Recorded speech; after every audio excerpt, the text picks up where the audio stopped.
how are you all? I hope you all are doing really well. So students, today we are going to start chapter name sentences. So let's start, because we have already studied about this in our previous classes. So we all know that what is sentence, a group of words that contain a subject and a predicate or meaning, which make a meaningful sense or make a sense properly. That is called sentence. So let's see what is there in this chapter and what we are going to learn new in this chapter. Okay, let's start.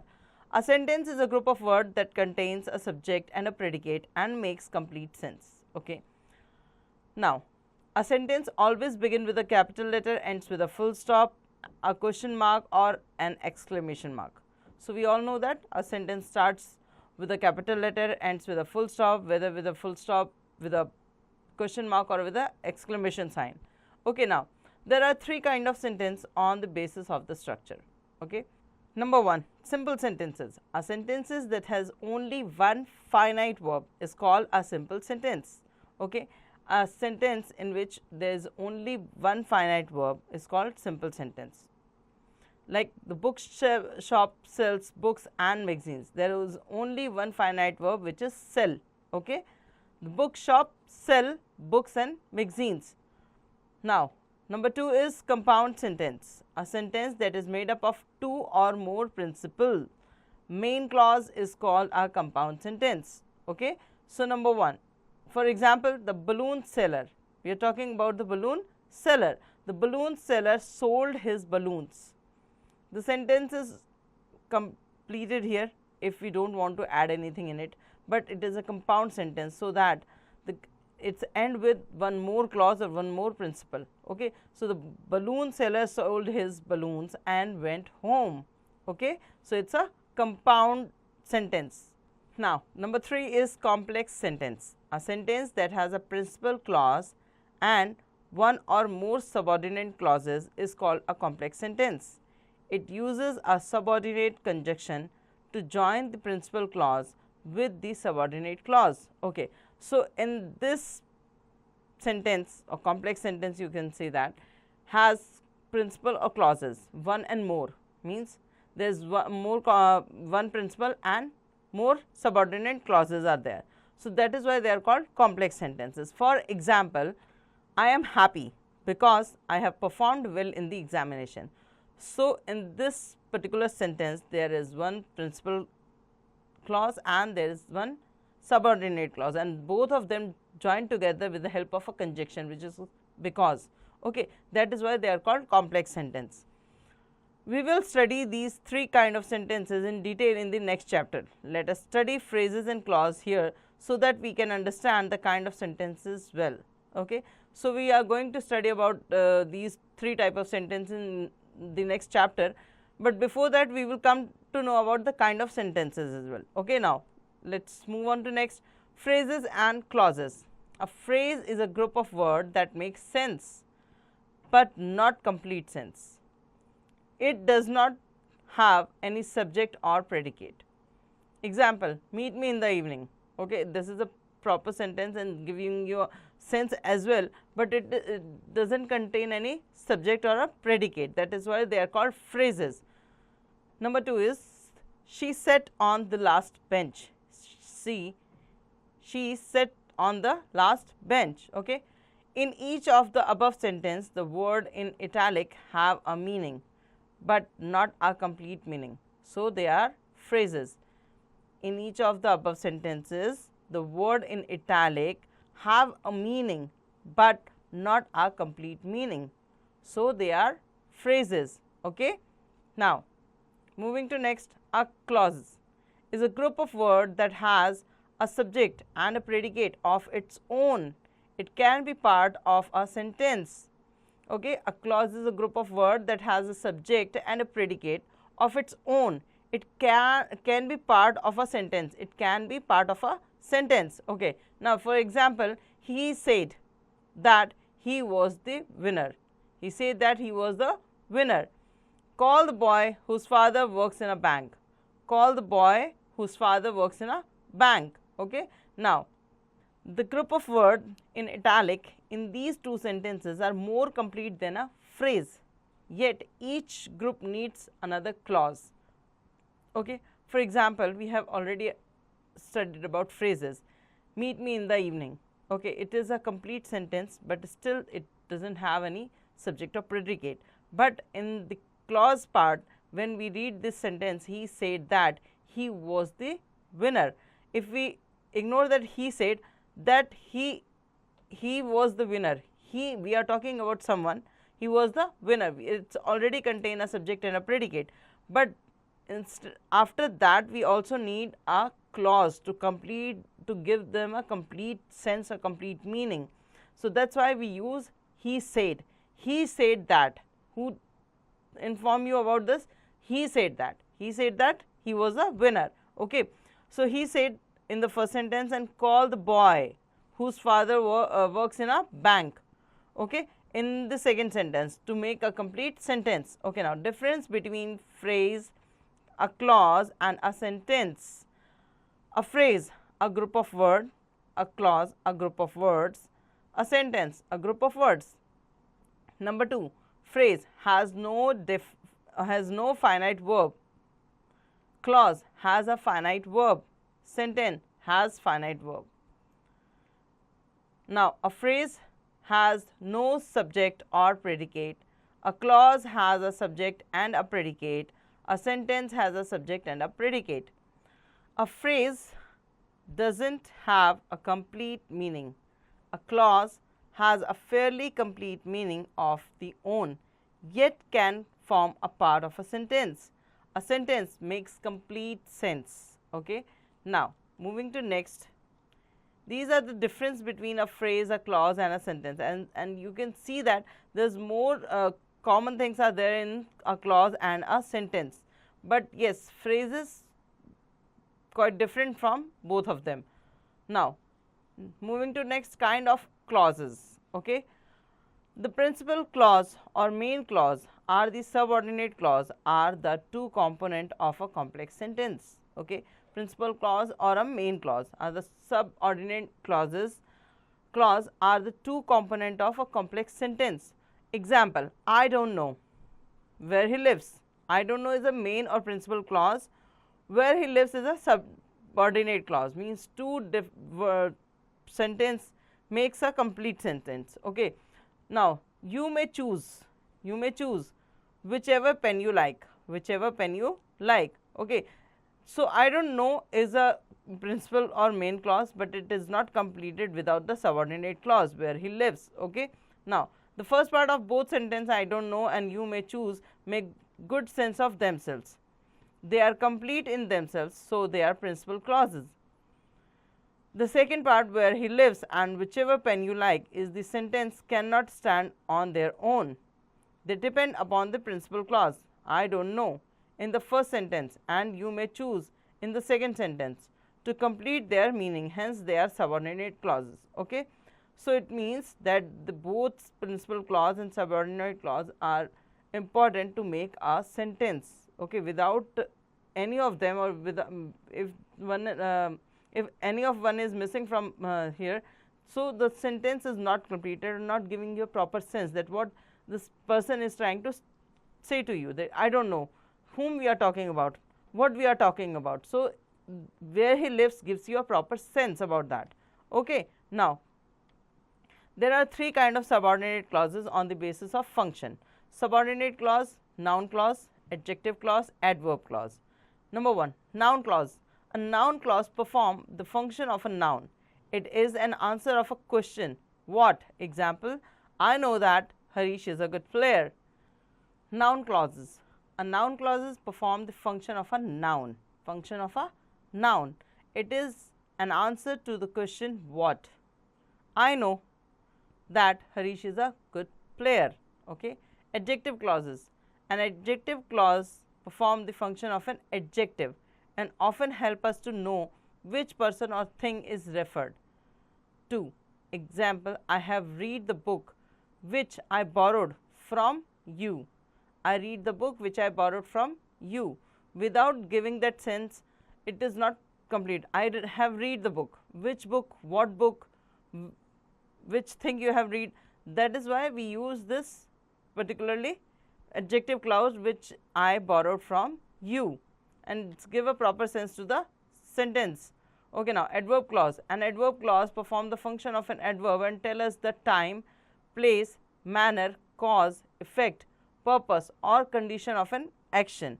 Example, I will call you when I am free. I will call you when I am free. Okay, now so in this sentence, in adverb clause, a person is saying to someone that he will call him whenever he is free. Okay, then that is why we are called it a adverb clause. It doesn't complete without giving a particular time, place, manner, cause, action, effects, all these things. Now moving to next kind of phrases. There are three kind of phrases. Number one is noun phrases. A noun phrase act like a noun. It is an answer to the question what. Example, I want to watch a movie. I want to watch a movie. To watch a movie is a noun, is act like a noun. Adjective phrase. An adjective phrase act like an adjective. That is, this is a book of great value. Of great value. Adverb phrase. An adverb phrase perform the function of an adverb. Example, he spoke to them in a rude manner. He spoke to them in a rude manner. Okay. Now study the following example of phrases and clauses. Now here is noun phrase. I want to get a prize. I want to get a prize. It's a noun phrase. Noun clause, I know that I will get a prize. I know that I will get a prize. Okay. Now noun phrase, he feared to be attacked. He feared to be attacked. Noun clause, he feared that he will be attacked. Noun phrase, they accept excellent results. Noun phrase, they accept that they will get excellent result. Now adjective phrase and adjective clause. Number one, a man of great wealth. A man who is wealthy. Number two, a turban made of silk. Adjective है a turban which is made of silk. Number three, a village without any inhabitants. A village which is deserted. Okay. Adverb phrase, in the evening, time. Adverb clause, when it is evening, time. Number two, at the Juhu beach, place where the Juhu beach exists. Number three, in a nice manner, manner that is nice. Number four, because of ill health, reason, because he was ill. Number five, for buying a ticket, purpose, so that what he could buy a ticket, purpose. With your help, condition, and if you help me, condition. Number six, adverb clause, if you help me.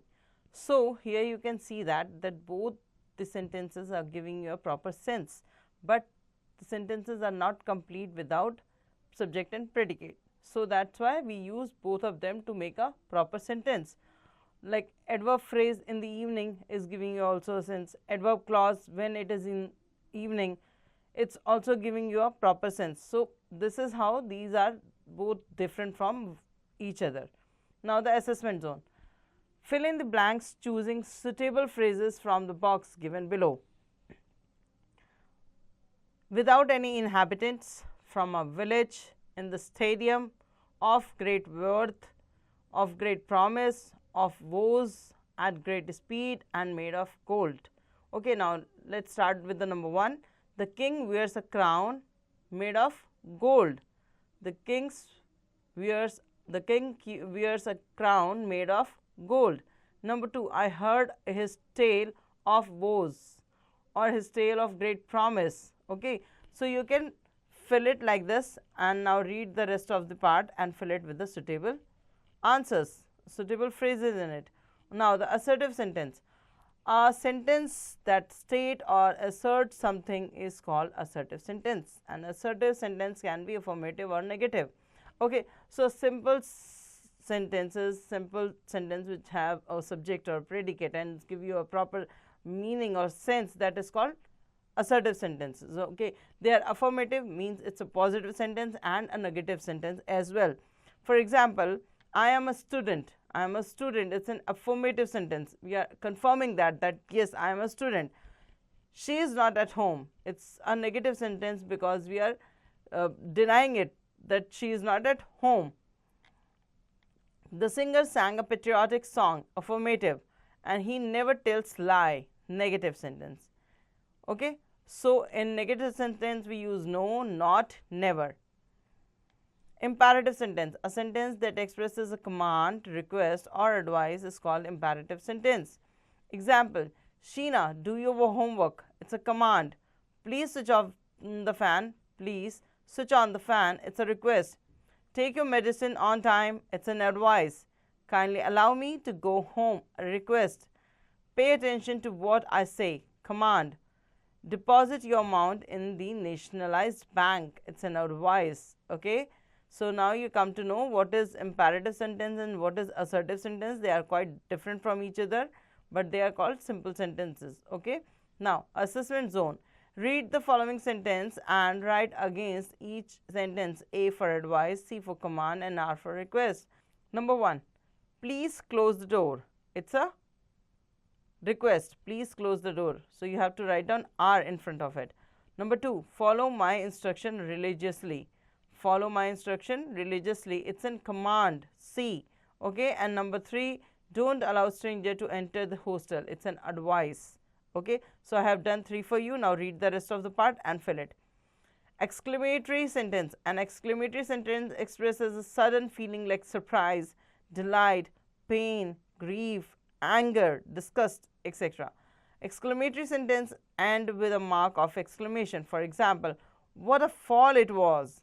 If there is an interjection in the sentence, the mark of exclamation is put immediately after the interjection. For example, ouch, I haven't hurt my finger.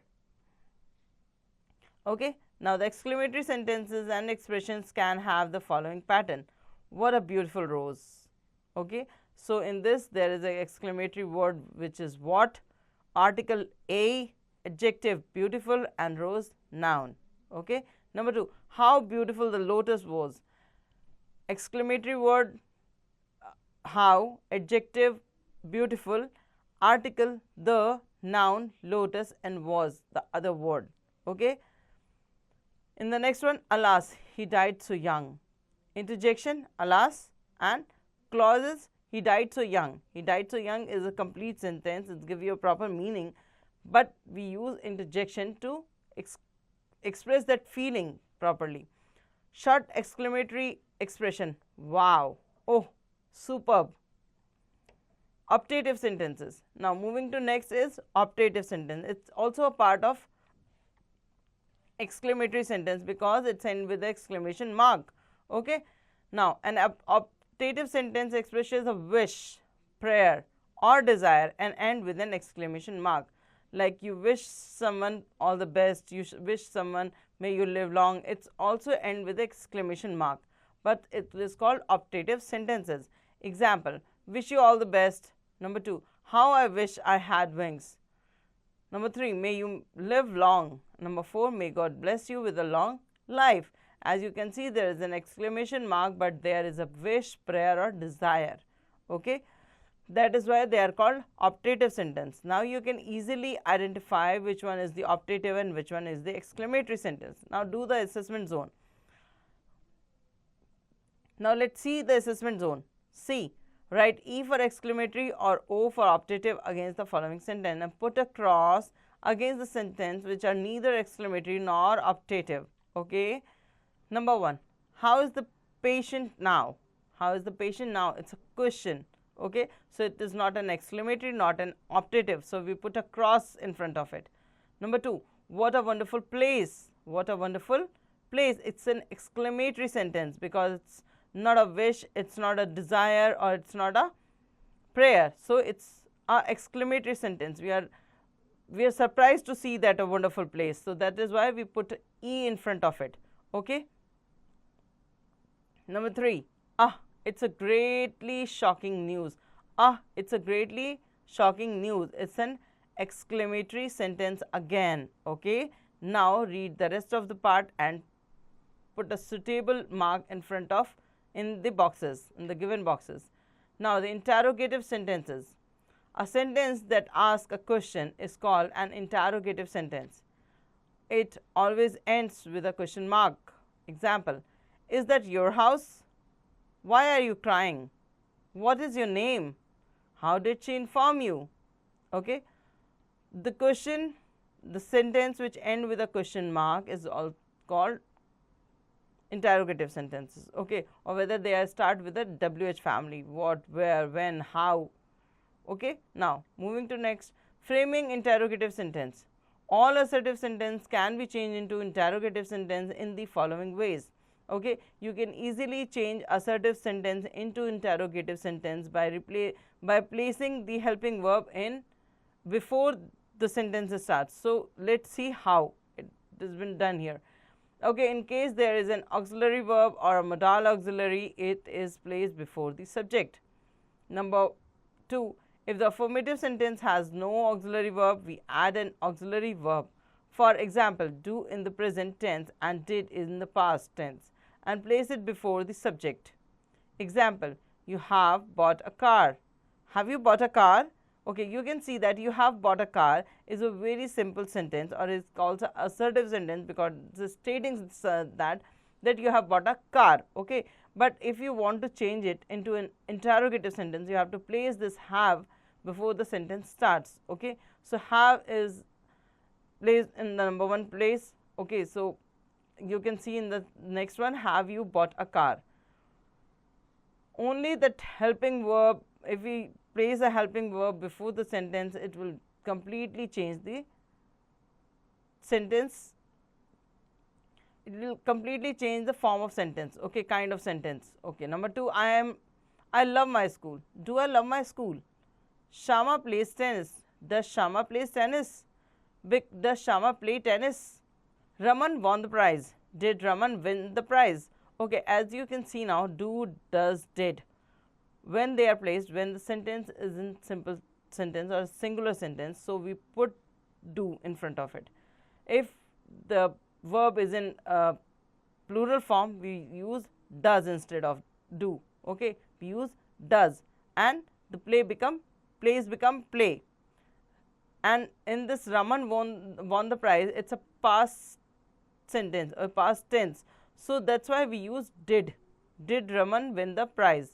Okay, now use the WH question word. Number 1, who is used for persons only. Who is at the gate, who is the principal of your school, and who rang the bell. Okay, who is at the gate? It's Mahi, my friend. Who is the principal of your school? Mr. Anita God is our principal. Who rang the bell? It was the milkman. Okay, now number 2 is whom is also used for the persons, but only as an object. Whom are you calling? From whom did you get this book? Number 3, what is the use for both persons and things? When what is used for a person, it asks about the occupation, professions, or social status of a person. Number 1, who is he? He is my uncle. Who is he? He is a doctor. Number 4, which is used for persons as well as things. It is used when there is a limited number of persons or things to choose from. Which of them is your uncle? Which is the most populated city in India? Which of these pens is yours? And which of these houses have been purchased by the builder? So, as I have already told you about that the interrogative sentence start with the WH family as well. It means when, what, how, whom, why, which. We use these kind of words to start a sentence, okay, when we want to ask something to someone. So now the interrogative adverb and their meaning. Why is used to ask a reason or cause. When is used for time. Where, ask the question at which place. How, ask the question in what manner, and how often requires about frequency. Okay, question beginning with the interrogative pronouns. What is your pet name? Who is standing on the roof? Which is your bus? Who has got the first prize? Questions begins with the interrogative adjective. How much oil was leaked? Which school is famous in the town? whose bike is parked, outside our house, and how many students are present today. Question begin with the interrogative adverbs. Why are you late? Where have you been? How did you solve the problem? How are you? And when did you arrive? Now question begin with the preposition. To whom did you speak on the phone? For whom have you bought the shirt? With whom did you go to see the movie? From whom did you buy this mobile phone? By whom was the glass broken? Now, moving to the assessment zone. D. Change the following sentences into interrogative. Number 1. The school has closed for winter holidays. Has the school closed for the winter holidays? Has the school closed for the winter holidays? Question mark. Just read the sentence and convert it into an interrogative sentence. Now E. Fill in the blanks suitably to complete the following interrogative sentence. Okay. Where school do you study in? In which school do you which school do you study in? Which school do you study in? Number 2. Dash you pick me up on your way. When you pick me up on your way home, and why you pick me up on your way home. Okay. So it's a here you have to fill these blank with the WH family words. Okay. Now framing question tags. A question tag is a short question added to the end of the statement. It is meant to seek the confirmation of what the statement says. If the statement is affirmative, the question tag is negative. If the statement is negative, the question tag is affirmative. For example, you're tired, aren't you? She did not come, did she? Your father is a doctor, isn't he? It is a good movie, isn't it? Okay, as you can see in the first example, are you tired is an assertive sentence. So that's why the tag is in negative. Aren't you? Okay. She did not come. It's a negative sentence. So the tag is in affirmative sentence. Now the assessment zone. F. Supply suitable question tag to the following sentence. They are happy, aren't they? Because here in the first sentence, they are happy is an assertive sentence. If the statement is affirmative, the question tag is negative. So the statement is affirmative, that's why we use an in negative question tag. Aren't they? Okay. Now read the rest of the part and fill it with a suitable punctuating sentences. Let us learn to use the following punctuation mark correctly. The full stop. The full stop is used at the end of a statement or an imperative sentence. Example, there are 10 big malls in the city. I do not like tea. Don't tease animals. I please him. Okay, so these sentences ends with a full stop. Okay, now the mark of interrogation or a question mark. The question mark is put to end an interrogative sentence. The question mark is also used at the end of a question in direct speech, but never in indirect speech. Example, do you believe in God? She said, which subject do you like the most? She asked, which subject I like the most? And why didn't you call me? Why didn't you call me? Okay. So this is how a question, an interrogative question or the question mark we put in the interrogative sentences. Now the exclamation mark. The exclamation mark is used at the end of exclamatory or appositive sentence. In some exclamatory sentence, it is used after the interjection like hooray, alas, wow, etc. Example, what a pleasant weather. Wow, it's a great news. Alas, I am undone. Ouch, it hurts. So now you can understand how to put an exclamation mark. Okay. Now the comma. The comma is used for a short pause or break between the part of a sentence. It is also used to separate two or more words of a same part of speech. Example, he has many shops in Haryana, Punjab, and Delhi. Number 2, Shiven distributed pencils, and notebooks among some poor children. Okay, so in between two different words, we use a comma to give a small pause or short pause so that someone can understand that we are talking about more than one thing or two thing. Okay, so this is how we use comma in a sentence.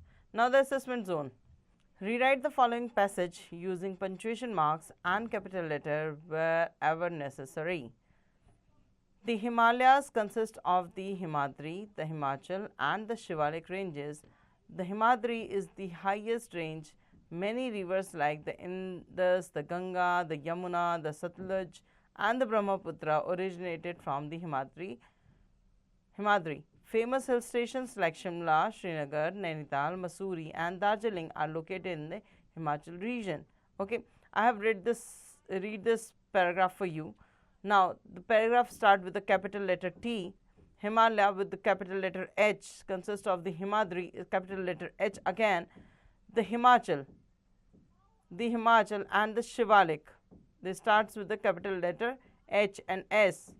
Ranges, the Himadri, full stop. After ranges, full stop. The Himadri is the highest range. Many rivers, the Himadri, T starts with the capital letter. Himadri's H starts with the capital letter. Ranges, many rivers like the Indus, comma, the Ganga, comma, the Yamuna, comma, the Satluj, and the Brahmaputra originated from the Himadri. Full stop. Okay. Famous F start with the capital letter.